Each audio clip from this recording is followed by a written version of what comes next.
नमस्कार. पंचनामा यूट्यूब चॅनलच्या या विशेष कार्यक्रमात सर्व प्रेक्षकांचे हार्दिक स्वागत. प्रेक्षक हो, आज 23 सप्टेंबर. माजी केंद्रीय मंत्री, ज्येष्ठ कामगार नेते आणि ज्येष्ठ राजकीय विचारवंत कैलासवासी वसंत पुरुषोत्तम उपाख्य बापूसाहेब साठे यांची आज 10वी पुण्यतिथी.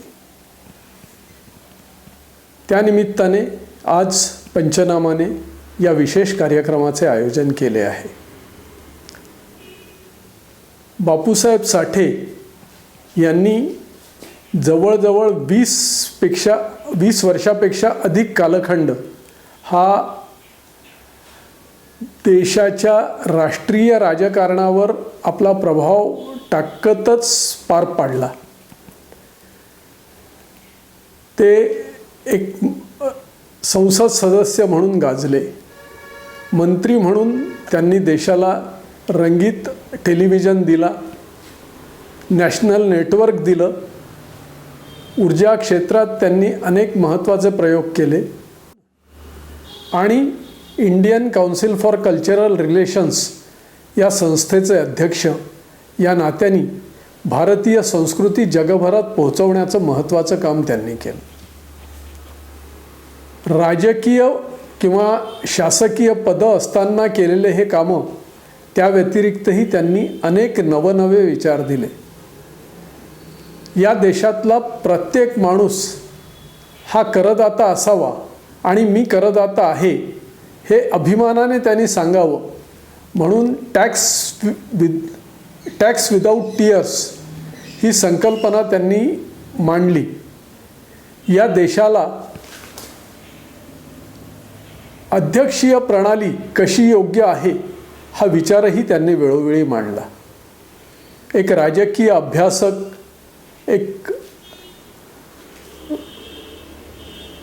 एक राजकीय अभ्यासक आणि एक उत्कृष्ट वक्ता, उत्कृष्ट प्रशासक असे विविध पदं, विविध भूमिका त्यांनी अतिशय चांगल्या पार पाडल्या.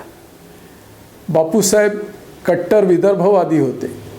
वेगळा विदर्भ व्हावा ही देखील त्यांची इच्छा होती. त्यासाठी त्यांनी आयुष्यभर संघर्ष केला.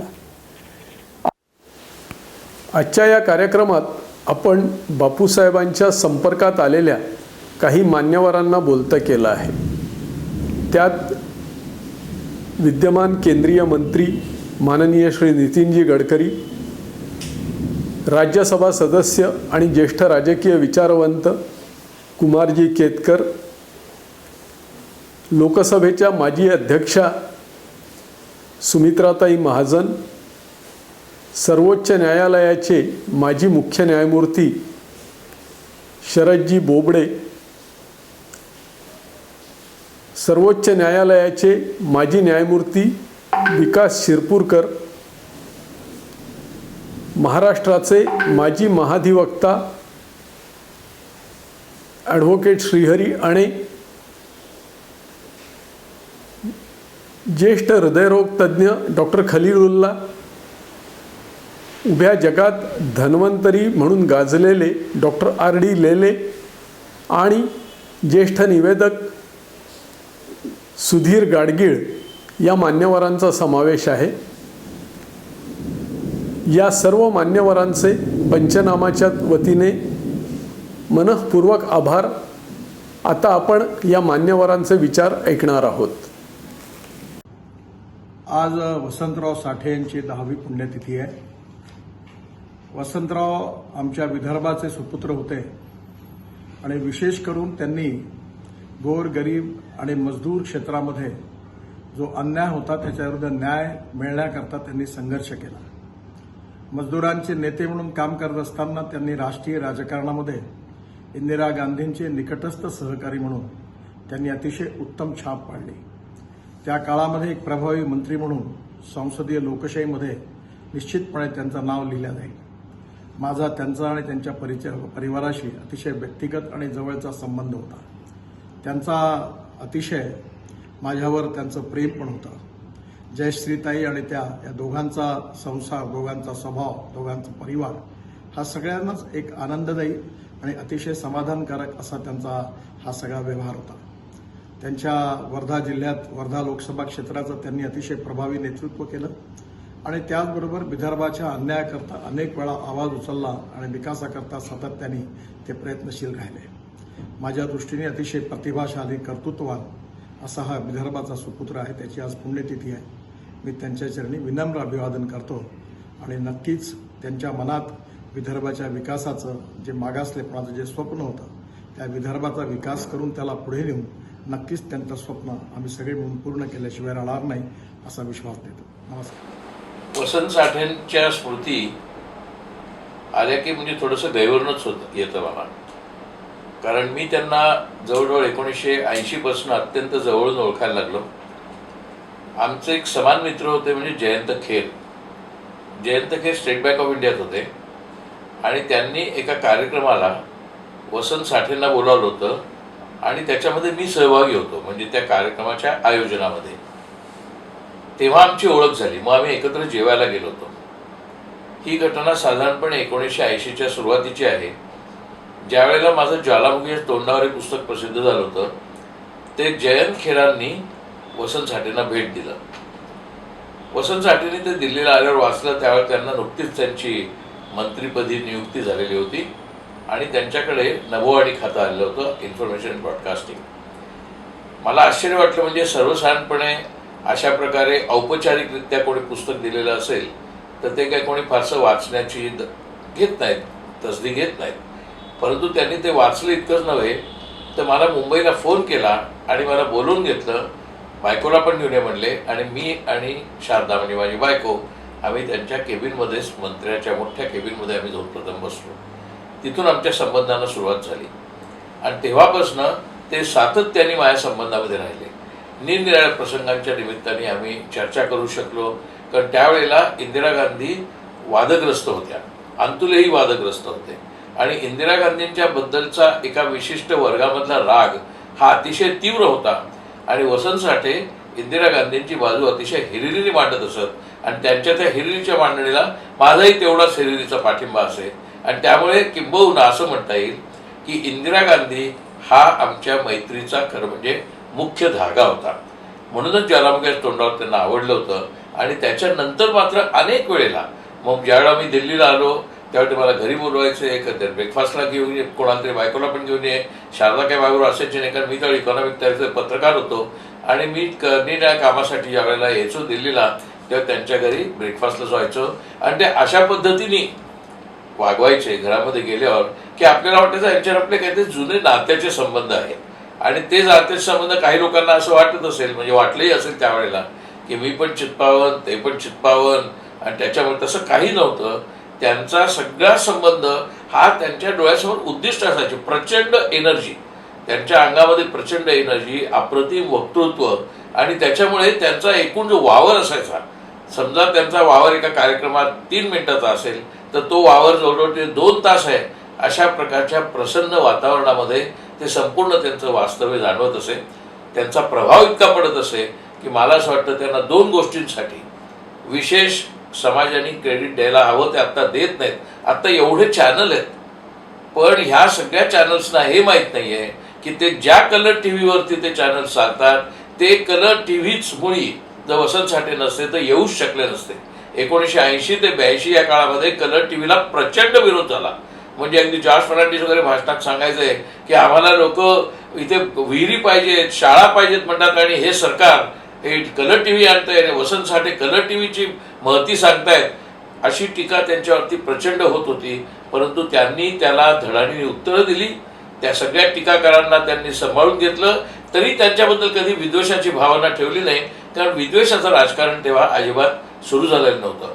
तीच घटना आपल्याला माहिती आहे गांधी चित्रपटाची. रिचर्ड ॲटनबरोचा गांधी हा 1960च्या दशकात सुरू झालेला प्रकल्प तो 82 साली पूर्ण झाला. त्यावेळेला गांधी चित्रपटाला असाच विरोध झाला. काही ठिकाणी गांधी चित्रपटाचं शूटिंग चालू असताना ते दगडफेक पण झाली. वसंत साठे मंत्री होते, त्यांनी त्या चित्रपटाला पूर्ण पाठिंबा दिला आणि पुढे त्या चित्रपटाला खूप मोठी ऑस्कर मिळाली. बेन किंग्सली हे जागतिक पातळीवरती नाव गेलं, रिचर्ड ॲटनबरो वर्ल्ड क्लास हिरो झाले. मला असं वाटतं की त्यांच्या अनेक आठवणी सांगता येतील, पण ह्या दोन संघर्षमय आठवणी आहेत की ज्याच्यामुळे कलर टी व्ही आणि गांधी फिल्म याच्यामध्ये त्यांनी तरुण नेलं आणि इंदिरा गांधींचा संपूर्ण पाठिंबा देताना त्यांनी अनेक लोकांना शिंगावर घेतलं. जे अंगावर आले त्यांना शिंगावर घेतलं. ही शिंगावर घेण्याची त्यांची क्षमता ही विलक्षण होती. मला त्यांच्याबद्दल मित्र आणि एकूण एक मोठा नेता म्हणून प्रचंड नितांत आस्था आणि आदर आहे. नमस्कार. आज आपण सर्व इथे एक प्रकारे वसंतराव साठे म्हणजे आमचे बापू त्यांची आठवण करायला जमलोय असं म्हटलं तरी हरकत नाही. अर्थात त्यांची आठवण तर नेहमी येतच असते. खरंच वसंतराव साठे, मी लहान होते त्यावेळेला आणि आमच्या गावाला म्हणजे चिपळूणच्या जवळ मालघर म्हणून गाव आहे, ते शिरळ मालघर हे आमचं साठ्यांचं गाव. आणि तिथे रामनवमीच्या वेळेला आम्ही नेहमी जेव्हा जायचो त्यावेळेला नेहमी वसंतराव साठ्यांची चर्चा व्हायची, कारण ते पण मालघरचे साठे, आम्ही पण साठे. आणि आमचं नातं म्हणजे मला भावासारखेच ते दोनदा तीनदा मी त्यांना त्यावेळेला रामनवमीला आलेलं पण पाहिलेलं आहे, बोललेली आहे, पण तेव्हा मी लहान होते तशी.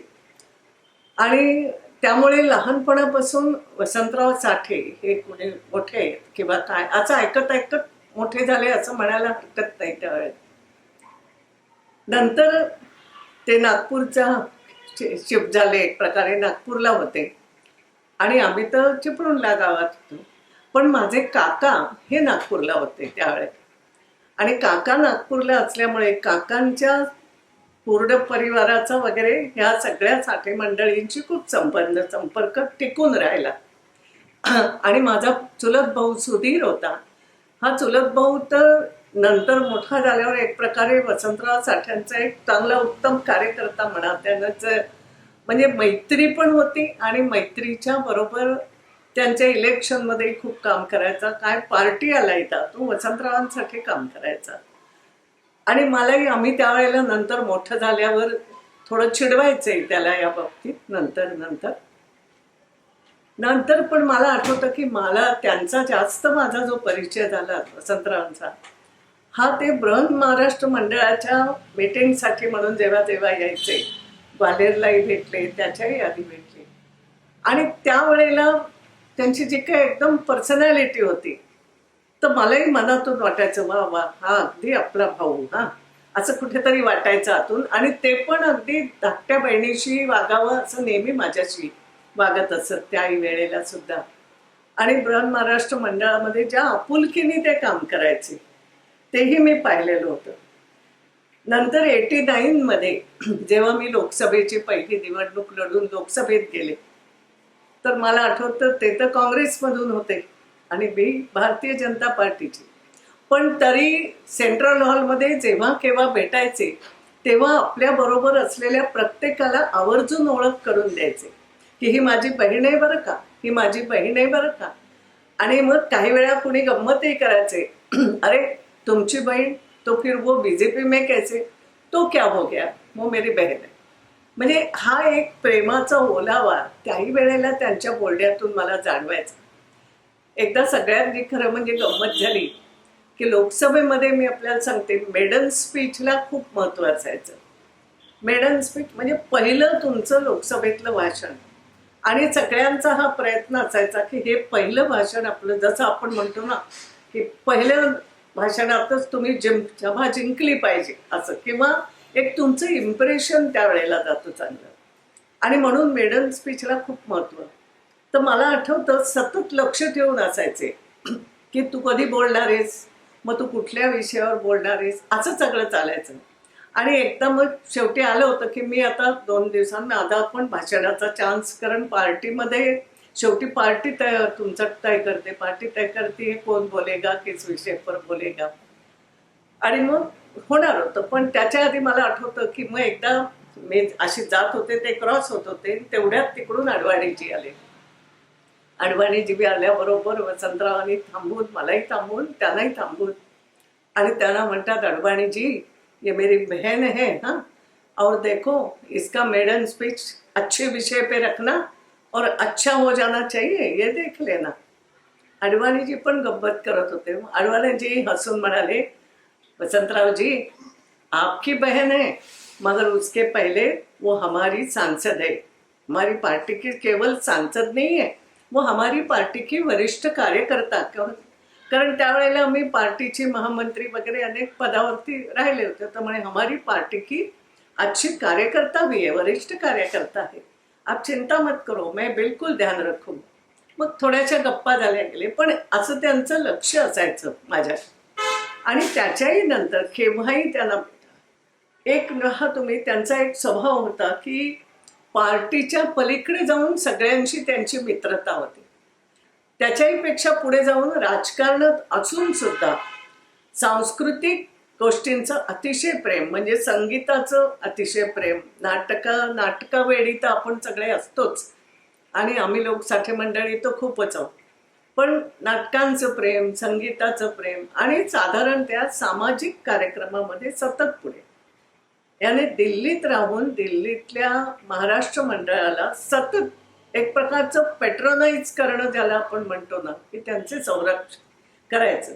लोकमान्य टिळकांची पुण्यतिथी असो काय, साठेसाहेब टिळक पुतळ्याशी एक प्रकारे मी पण अशी जायला लागले मग तिथे, की नाही कार्यक्रम आहे तिथे टिळक पुण्यतिथीला आपण जायचं. त्यांचाही आग्रह असायचा, ये बरं का तिथे तुला यायचं. म्हणजे असं लक्ष ठेवून असायचे बारीक बारीक गोष्टी. आणि एक आणखीन मी त्यांच्याकडून खरं म्हणजे शिकले. थोडासा माझा स्वभाव तर आहेच आणि असं म्हणू नये, पण कोकणस्थी लोकांचा असतोच आमचा थोडा पटकन काय ते बोलून जातो आम्ही. खरं असेल ते बोलतो, पण तिथे मागे पुढे पाहत नाही. तसंच वसंतरावांचा स्वभाव होता की पार्टीमध्ये सुद्धा जर एखादा निर्णय पार्टीच्या वरिष्ठांचा चुकीचा वाटला तर ते स्पष्ट बोलून दाखवत असत, स्पष्ट स्टेटमेंट देत असत. त्याच्यात म्हणजे पार्टीसाठी काम करायलाही कमी नाही केलं. शेवटपर्यंत त्यांच्या विरोधातही पार्टीच्याच काही लोकांनी काही वेळेला कामं केली, पण ते बोलले नाहीत कधी सुद्धा. पण पार्टीसाठी म्हणून सतत शेवटपर्यंत काम करत राहिले. पण जर का काही चुकलं, संघटनमध्ये कमी येते, म्हणजे मी हे काँग्रेसबद्दल बोलते, तर संघटनमध्ये कमी येते असं त्यांना कधी जर काही वाटलं की कुठेतरी चुकतंय, तर ते इंदिराजींना सुद्धा बोलत असत की हे चूक आहे, हे योग्य नाही आहे. म्हणजे खरोखर ज्या वेळेला असं म्हणायचं झालं की कोणी त्यांच्या समोर असं बोलत नसेल, त्यावेळेला वसंतरावांचा हा जो स्वभाव होता तो मला आवडायचा की नाही खरं आहे ना, आणि मी बोलतोय तर भल्यासाठी बोलतोय, त्यामुळे मला बोललंच पाहिजे. हे एक प्रकारे मी त्यांच्याकडून शिकले असं म्हणायला हरकत नाही.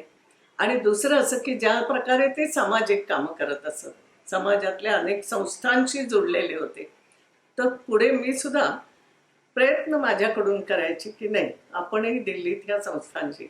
आणि मी तर नंतर इतकं पाहिलंय त्यांना की आजारी असले, तब्येत तशी बरी नाही राहायची शेवटी, पण तरी सुद्धा एखादा संगीताचा किंवा कसला उत्तम कार्यक्रम असला की वसंतराव पहिल्या लाईनीत हजर असायचे, असलेच पाहिजे. आणि मग म्हणायचे, अगं मी म्हटलं अहो तुम्ही इतक्या लांब आलात, आता जायला उशीर आहे. असू दे, हा आहे ना बरोबर. सुभाष बरोबर असायचा, कोणी ना कोणी बरोबर असायचं, आहे ना बरोबर, म्हणे काय काळजी करू नकोस काय. पण हे शेवटपर्यंत एक तर समाजाशी संबंध, कलेशी सतत संबंध, आवड, गाणं, नाटक, इतर सांस्कृतिक कार्यक्रम, हे आवड आणि सांस्कृतिक म्हणून ज्या सभा होत्या, म्हणून ज्या संस्था होत्या, त्यांच्यावरती सतत एक कौतुकाचा हात, आशीर्वादाचा हात ठेवणारे असे वसंतराव साठे होते.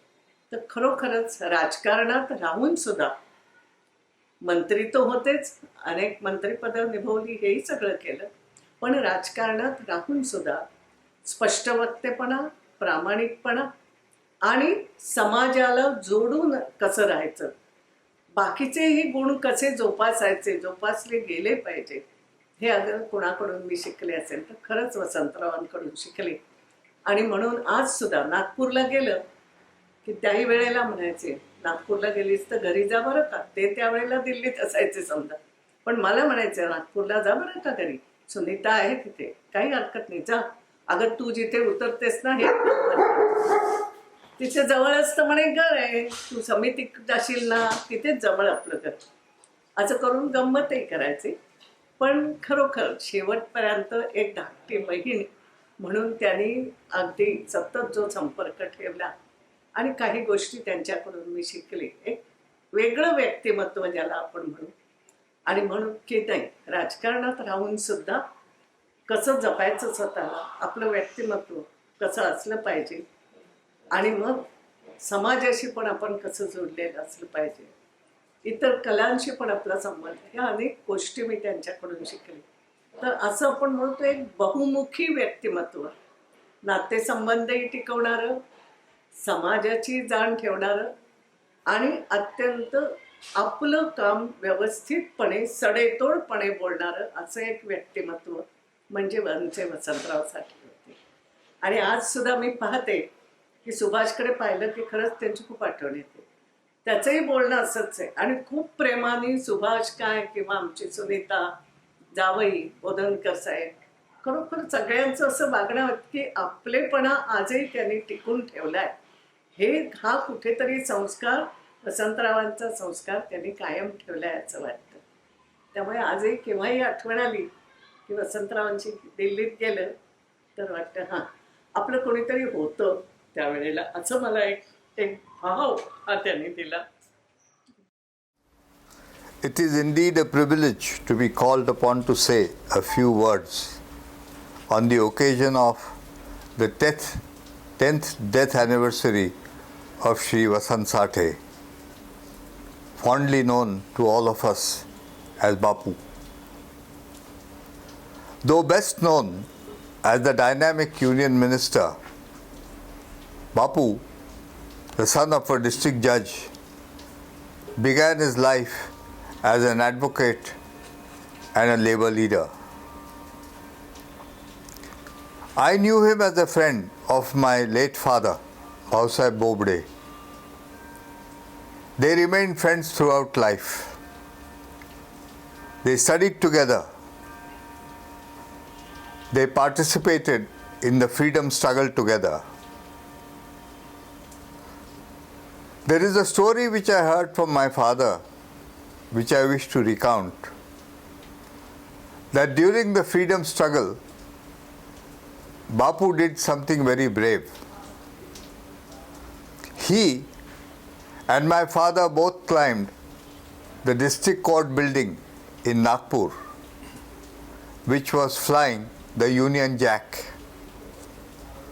And Bapu decided, when on the roof, to go up and pull down the Union Jack.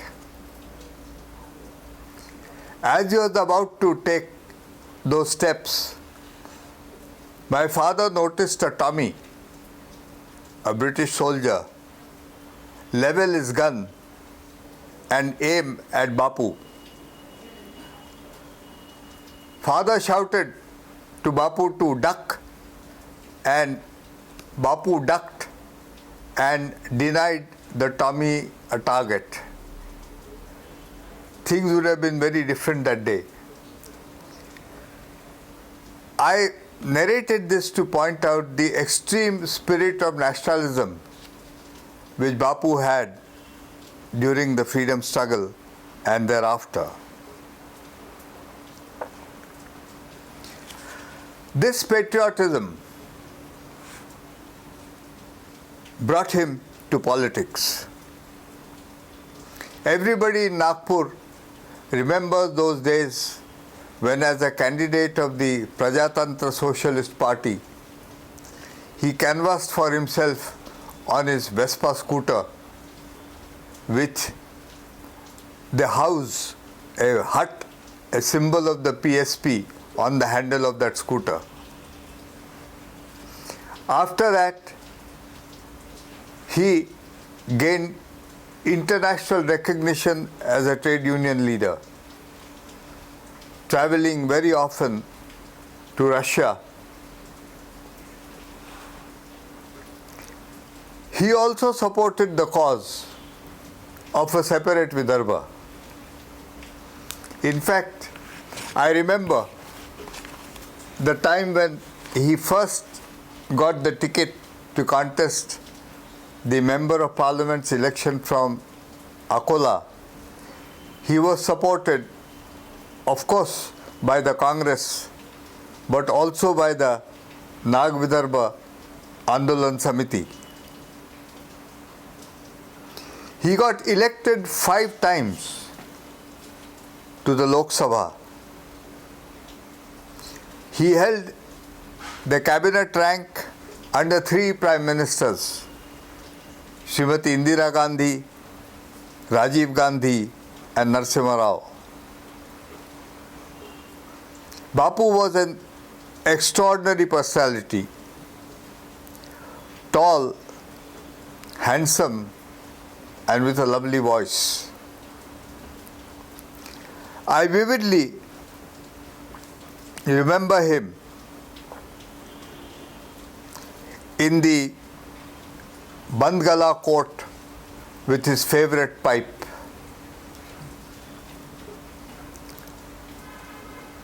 Richard Attenborough paid him a great compliment when he wrote on the photo of Ben Kingsley as Gandhi and thanked him publicly for helping him to make the movie Gandhi. Bapu was capable of taking bold stands. He was a votary of the presidential system of government, about which he often spoke. He was in favor of abolishing income tax. These are both views which few people had the courage to voice those days, and Bapu voiced his views whether anybody in the opposition or his own party liked it. I have special memories of him. He was capable of inspiring the youth towards a great performance. I can never forget the time when I first met him after I took oath as a judge of the High Court. As is the custom, I touched his feet, and when I looked up, his fingers were pointing to the sky, and he told me, "Now, don't rest till you become Chief Justice of India." It's a strange coincidence that I did become a Chief Justice of India. And I remember when I was walking towards taking my oath, this scene, this memory of Bapu blessing me flashed in front of my eyes. It was impossible for anybody who met him not to adore him and respect him. His versatility was incredible. In fact, few people might remember now, but he was very good at dancing. And I remember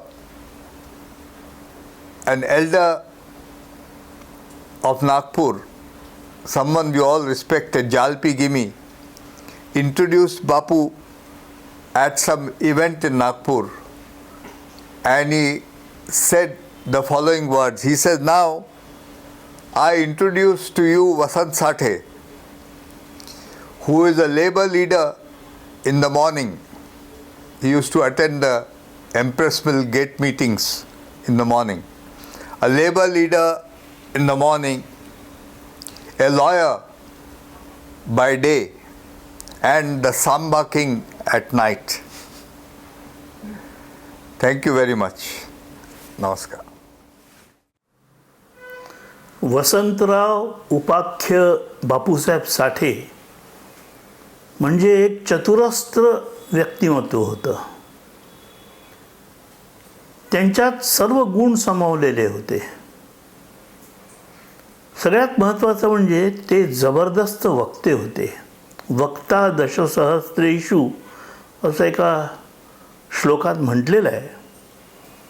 Bapusaheb हे नागपूरचे नाणावलेले गाजलेले वक्ते होते आणि तेच वक्तृत्व त्यांना उत्तरोत्तर मोठं करत गेलं. मला अजूनही आठवतं, मी कॉलेजमध्ये असताना गणेशोत्सवात नागपूरच्या प्रसिद्ध व्यक्त्यांची भाषणं व्हायची. त्या भाषणांमध्ये चंद्रशेखर धर्माधिकारी, सुमतीबाई सुकळीकर, भाई बर्धन आणि वसंतराव साठे, बापूसाहेब साठे यांचा समावेश असायचा. ती एक श्रोतृवर्गाला मिळणारी बौद्धिक मेजवानी असायची. नंतर मला आठवतं, मी जेव्हा वकील झालो तेव्हा एकदा वकील असताना त्यावेळेस फर्स्ट क्लासमध्ये प्रवास करायचो आम्ही कधीकधी.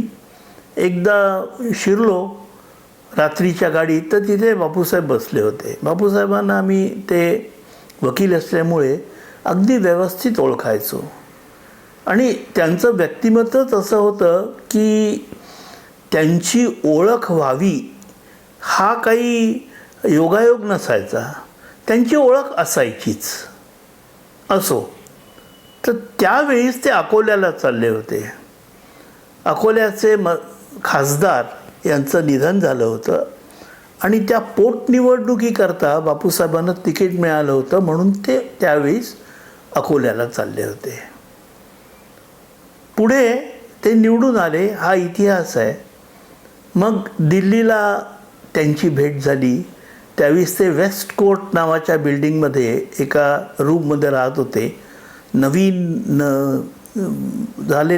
नवनिर्वाचित MPs करता ते निवासस्थान असायचं. तेव्हाही बापूसाहेबांची माझी भेट झाली आणि ओळख होतच गेली. एक चतुरस्त्र वकील आणि ज्यांनी आपल्या बुद्धिमत्तेने छान छाप पाडली होती. लेबर साईड म्हणजे कामगारांचे ते तर नेते होतेच, पण एका श्रीमंत घरात जन्मलेला माणूस हा याच्या मनात गरिबांविषयी, मजुरांविषयी, कामगारांविषयी कणव निर्माण होते आणि तो त्यांचं नेतृत्व करतो. ही एक आम्हाला त्यांच्या व्यक्तिमत्वातली जाणवलेली एक नवीन बाजू. वकिली तर ते उत्तम होतेच, पण मग त्यांचं जेव्हा कार्यक्षेत्र वाढलं खासदार झाल्यानंतर, तेव्हा आपल्या चतुरस्त्र वक्तृत्वाच्या जोरावर लोकसभेत त्यांनी छाप पाडली. हा इतिहास आहे आणि त्यामुळेच मग सेंट्रल गव्हर्नमेंटचं मंत्रीपद त्यांच्याकडे चालून आलं. मला वाटतं रंगीत TV हा त्यांनी दिलेला सगळ्यात मोठा पुरस्कार आपल्याकरता ठरेल. बापूसाहेबांचा स्वभाव, बापूसाहेबांचं व्यक्तिमत्व आणि बापूसाहेबांची बोलण्याची हातोटी याच्यात एक विलक्षण गोडी होती. He was a human magnet. ते ओढून घ्यायचे, आकर्षित करायचे. त्यामुळे आम्ही सगळे लोक, त्यावेळेसचे नवीन असलेले वकील, त्यांच्या व्यक्तिमत्वाकडे अतिशय जोराने आकृष्ट होत गेलो. मला जे बापूसाहेबांचा जाणवलेला एक गुण म्हणजे ते अतिशय रसिक होते. रंगसंगती, कपड्यांबदली रंगसंगती याच्याबद्दल ते विशेष जागरूक असत. ते कपडे देखील अतिशय चॉईसेस्ट कपडे घालायचे, खादीचेच, पण अतिशय उच्च अभिरुची त्यांची दिसायची. त्यांची अभिरुची नुसती दिसण्यात नव्हती, त्यांची अभिरुची सगळ्या बाबतीत होती. कदाचित त्याचमुळे त्यांना नभोवाणी खात्याचं मंत्री केलं गेलं असावं आणि ते त्यांनी उत्तम तऱ्हेने सांभाळलं. बापूसाहेबांच्या व्यक्तिमत्वाचा दुसरा महत्त्वाचा गुण म्हणजे त्यांचा अभ्यासूपणा. ते अतिशय अभ्यासू वृत्तीचे होते. कारण अभ्यास केल्याशिवाय वक्तृत्वाला झळाळी मिळत नसते. हा अनुभव आहे, सगळ्यांचाच अनुभव आहे. त्यामुळे बापूसाहेबांचा अभ्यास अतिशय सखोल असायचा आणि आपलं वकिली कौशल्य, वकिली व्यवसायातली लागलेली सवय, बारकावे शोधण्याची आणि तपशिलात जाण्याची, ती त्यांच्याजवळ भरपूर होती. बापूसाहेबांनी अनेक माणसं जोडलीत. नुसते माणसं जोडले नाहीत, मित्र, जीवश्च कंठश्च मित्र जोडलेत. मग ते त्यांची मैत्री पक्षातीत असायची. मला माहिती आहे त्यांचे संबंध कम्युनिस्ट पक्षात भाई बर्धनांशी होते. जनसंघ, त्यावेळीच्या जनसंघात सुमतीबाई सुकळीकरांशीही त्यांचा खूप घरोबा होता, जिव्हाळा होता.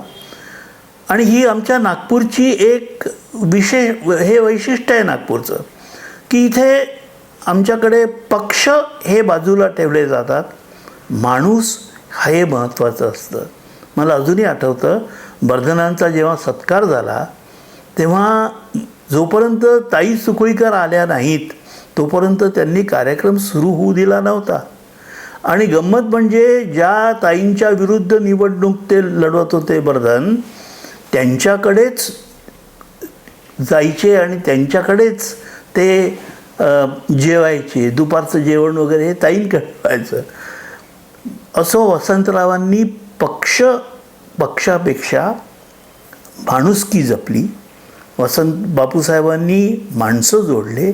बापूसाहेबांनी टी व्हीच्या क्षेत्रात, दूरदर्शन क्षेत्रात देश जोडण्याचं काम केलं. हे महत्त्वाचं मानावं लागेल. मी आज त्यांच्या स्मृतिदिनी, ज्या दिवशी ते वारले त्या दिवशी मी त्यांच्याजवळ तिथे होतो. त्यांचं अंतर्दर्शन घेण्याचा योग मला आला. मी स्वतःला भाग्यवान समजतो की मी बापूसाहेबांच्या संपर्कात आलो. नमस्कार. नमस्कार. बापू साठ्यांबद्दल बोलणं हे सोपं नाही. कारण तो माणूस जितका सिंपल वाटत होता तितकाच तो कॉम्प्लेक्स माणूसही होता. माझा त्यांचा परिचय केव्हा झाला हे मला आठवत नाही. अगदी लहानपणापासून साठ्यांच्या कुटुंबाशी आमचा संबंध होता. माझं कॉलेज संपलं साधारण 70-72 सालच्या सुमाराला. तेव्हापासून मी दिल्लीला जेव्हा जेव्हा जात असे तेव्हा बापूंची भेट होत होती. त्यावेळेला सुनीती खूप लहान होती आणि माझी चुलत बहीण, हिला बापूंच्या इन्फॉर्मेशन डिपार्टमेंटमध्ये, दूरदर्शनमध्ये नोकरीसुद्धा होती तेव्हा. पण हा झाला घरोब्याचा संबंध. बापूंबद्दल मी वेगळं काही जर सांगायचं असेल तर बापूंचा विदर्भ मूव्हमेंटशी आलेला संबंध जो होता त्याबद्दल मला सांगावंसं वाटतं. बापू हे संयुक्त महाराष्ट्रवादी होते. त्यांनी सुरुवातीला विदर्भ मूव्हमेंट सपोर्ट केली नाही. इनफॅक्ट 1960 साली जेव्हा महाराष्ट्र निर्माण झाला त्याच्या अगोदर जे ॲजिटेशन झालं होतं संयुक्त महाराष्ट्रवादी आणि विदर्भवादी लोकांच्यामध्ये नागपूरमध्ये, त्याच्यात बापूंनी संयुक्त महाराष्ट्राकडून भाग घेतला होता. आमचे जुने विदर्भवादी मित्र मला सांगतात की 28 एप्रिलची गोष्ट 1960 साली, म्हणजे महाराष्ट्र राज्य निर्मितीच्या 2 दिवस अगोदरची, एक मोठा जुलूस निघाला होता महाराष्ट्राचा, ज्याच्यात समोर एक हत्तीवरून महाराष्ट्राचा कलश इतवारीतून जात होता, महालातून जात होता आणि हत्तीच्या पुढे घोड्यावर बापू साठे यांनी शिवाजीचे कपडे घालून बसून पुढे जात होते. बापू साठे, त्यांच्या मागे हत्ती. हा जो पूर्ण प्रोसेस होता, या प्रोसेसमध्ये आमचे विदर्भवादी लोकांना काही ते रुचलं नाही फारसं. म्हणून त्यांनी हत्तीच्या मागे फटाके लावलेत आणि हत्ती जो उधळला त्याच्याबरोबर बापूंचा घोडा बापूंना घेऊन कुठे गेला याचा कोणाला पत्ताही लागला नाही. आमचे विदर्भवादी नेहमी आम्ही बापूंना कसं उडवलं याची गोष्ट सांगताना ही गोष्ट सांगतात. पण आश्चर्याची गोष्ट म्हणजे जरी बापू संयुक्त महाराष्ट्रवादी होते तरी त्यांच्या उत्तर आयुष्यात बापूंनी विदर्भाचं समर्थन केलं, विदर्भ राज्याचं समर्थन केलं. सर्वात पहिली घटना म्हणजे 27 जून 1973 साली बापूंनी पार्लमेंटमध्ये प्रायव्हेट मेंबर बिल आणलं, ज्याच्यामध्ये त्यांनी विदर्भाचं वेगळं राज्य मागितलं नव्हतं, पण विदर्भाकरता वेगळा डेव्हलपमेंट बोर्डची याचना केली होती. तेव्हापासून विदर्भाबाबतचा त्यांचा विचार, त्यांची भूमिका याच्यात जो बदल होत गेला तो बदल प्रकर्षाने आपल्याला दिसतो. 2003 सालच्या आंदोलनामध्ये आपल्यापैकी अनेक लोकांनी ते आंदोलन नागपुरात पाहिलेलं आहे, ज्याच्यामध्ये साळवे आणि साठे असे 2 भक्कम खंदे विदर्भाचा पुरस्कार करणारे काँग्रेसचे श्रेष्ठी आमरण उपोषणाला बसले होते. आणि इतकी विकोपाला गोष्ट गेली होती की बापू आणि साळवे या दोघांनी काँग्रेस पक्षाचा राजीनामा पाठवला होता. तेव्हा किती मोठं परिवर्तन बापूंच्या पॉईंट ऑफ व्ह्यूमध्ये विदर्भाबाबत आलं हे आपल्याला मी सांगू इच्छितो. बापू हे, मी जेव्हा विदर्भ मूव्हमेंटशी जुडलो तेव्हा माझ्याशी बोलताना 2-3 वेळा तरी प्रकर्षाने मला जाणवतं की त्यांना जांबुवंतरावजींचं किती कौतुक होतं आणि किती मोठा आदर त्यांना जांबुवंतरावजींकरता होता. आणि त्यांनी अनेक वेळा हे म्हणूनही दाखवलं की इंदिराजींच्या कॅबिनेटमध्ये जांबुवंतराव आणि मी म्हणजे बापू साठे हे दोघं जणं विदर्भाकरता कॉन्स्टंट मागणी करत असतो. तेव्हा बापूंचं आणि जांबुवंतरावांचं विदर्भाबाबतचं प्रेम हे एकमेकांच्या बाबत असणाऱ्या आदराचं प्रतीक आहे. मला बापूंचे पोस्ट पॉलिटिकल दिवस आठवतात. त्याच्यातला सर्वात आवडता भाग म्हणजे त्यांची क्लॅरिटी ऑफ माइंड जी होती. बापूंना कधीच कन्फ्युजन नसे. त्यांना स्ट्रॉंग सत्ता हवी असलेला देश हवा होता. आपली डेमोक्रेसी ही अमेरिकन पॅटर्नवर असावी असा त्यांचा नेहमी विचार होता. पण त्याबद्दल आपल्या सर्वांना माहिती आहे, त्याच्याबद्दल त्यांनी पुस्तकंही लिहिलेली आहे. तेव्हा मुद्दाम मी त्याच्याबद्दल काही सांगायला हवं असं नाही. पण बापूंचा विदर्भावरचं प्रेम आणि त्याबद्दल त्यांनी राजकारणात केलेलं कार्य हे लोकांना माहीत नाही, म्हणून मुद्दाम मला ते आपल्यापुढे मांडावंसं वाटलं. धन्यवाद.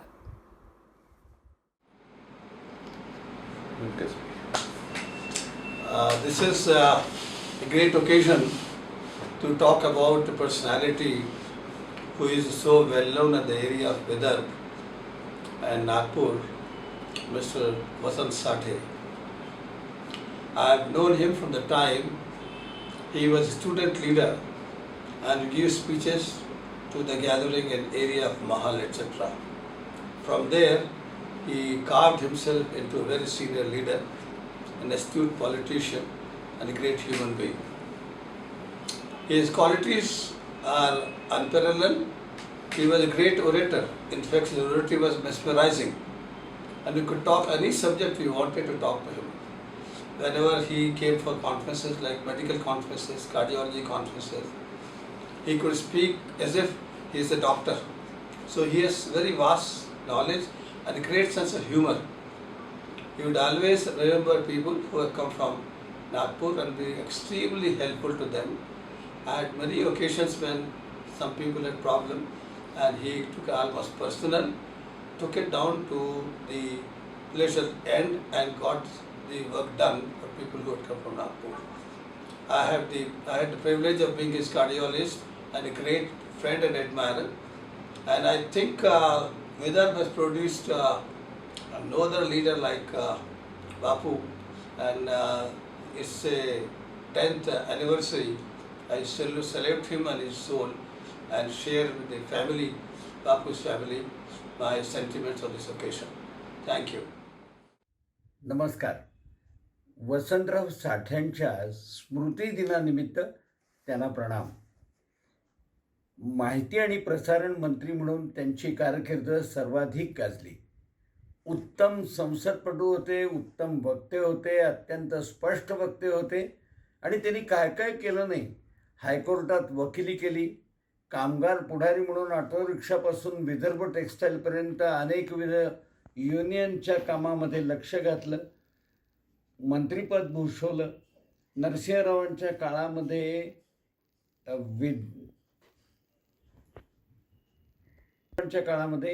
इंडियन कौन्सिल फॉर कल्चरल रिलेशन्सचे ते अध्यक्षसुद्धा होते.